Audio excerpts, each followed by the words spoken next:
This thing is so easy to make, even kids can do it. And it's simply delicious, even John McEnroe can't believe it. You can't be serious, man. You cannot be serious! What's going on, everyone? My name is Derp, and today I'm going to show you how to make this amazing classic everyone loves.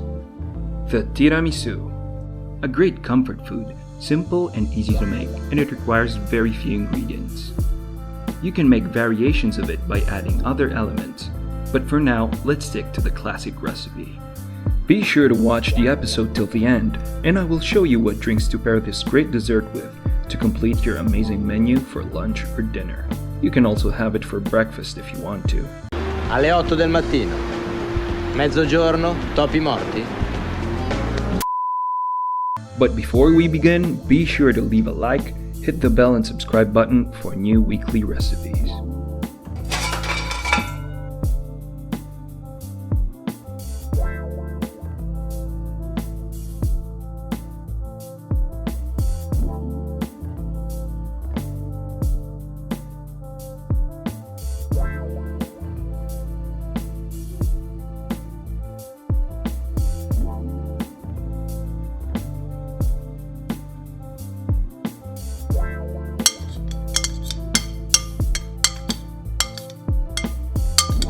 Let's start by cracking the eggs.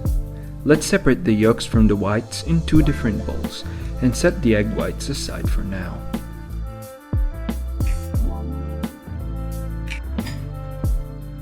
Add half to 2/3 of the sugar to the yolks and start beating them with the electric beater on low for a couple of minutes. After done beating, do the same with the egg whites by adding the remaining sugar and beat them until they have stiff peaks or the consistency of a meringue. Now let's take the egg yolks for a bain-marie or bagnomaria in Italian. Maria! Put the bowl of the mixed yolk on a pot of boiling water on low heat and continuously whisk it for 2 to 3 minutes until it reaches a custard-like consistency, but not too thick. This will dissolve the sugars mixed in the yolk, but also pasteurizes it. You can also add some vanilla for extra flavor. Afterwards, take it off from the pot.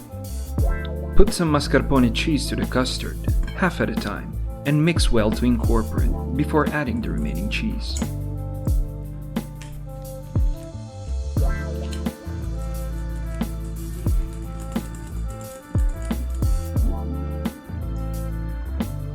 Once well mixed, add the foamy egg whites, half at a time, and mix well before adding the remaining half. Mix well by folding the mixture, starting from the bottom up to the top. Started from the bottom, now we're here. Started from the bottom, now my whole team here.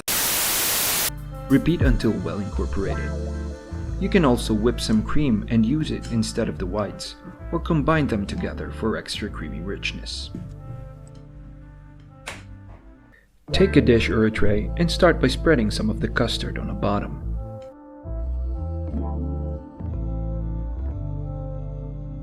Soak the lady fingers to the espresso for a couple of seconds and start layering them in the dish until the bottom is completely covered. Repeat the process until you cover the entire dish.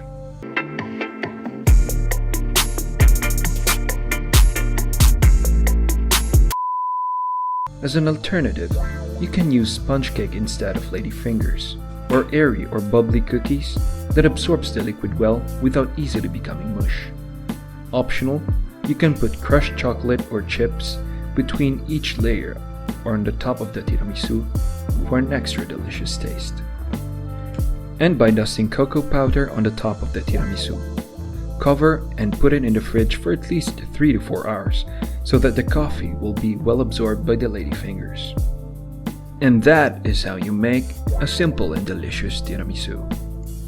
This thing is so easy to make, even kids can do it. And it's simply delicious, even John McEnroe can't believe it. You can't be serious, man. You cannot be serious!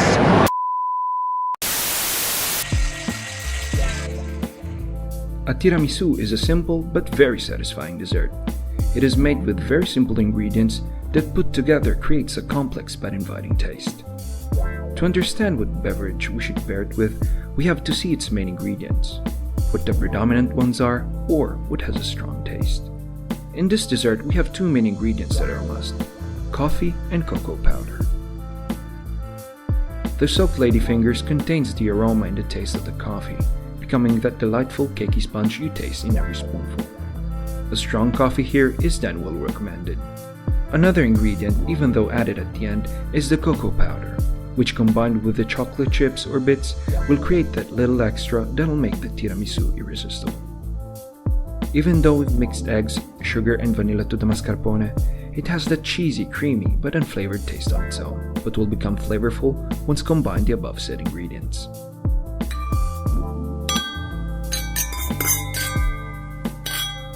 Recommendable wines that go well with this dessert are of course sweet or dessert wines. Late harvest go particularly well for their fruity aroma and pleasant taste. But usually, the general rule is, whatever food comes from the place should also be paired with local drinks or beverages. Knowing that the tiramisu is a delicacy that comes from the northern regions of Italy, mainly Veneto or Friuli Venezia Giulia, it should also be paired with wines coming from these regions.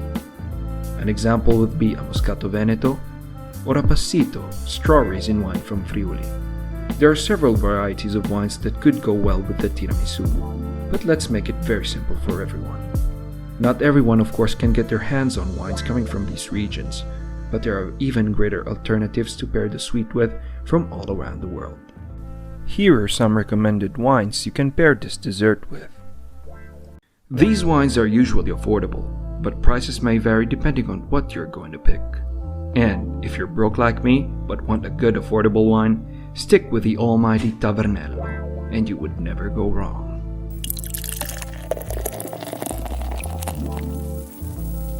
Pairing beer with a tiramisu might sound really strange, since it is traditionally accompanied with wines that will complement or go along with their flavors.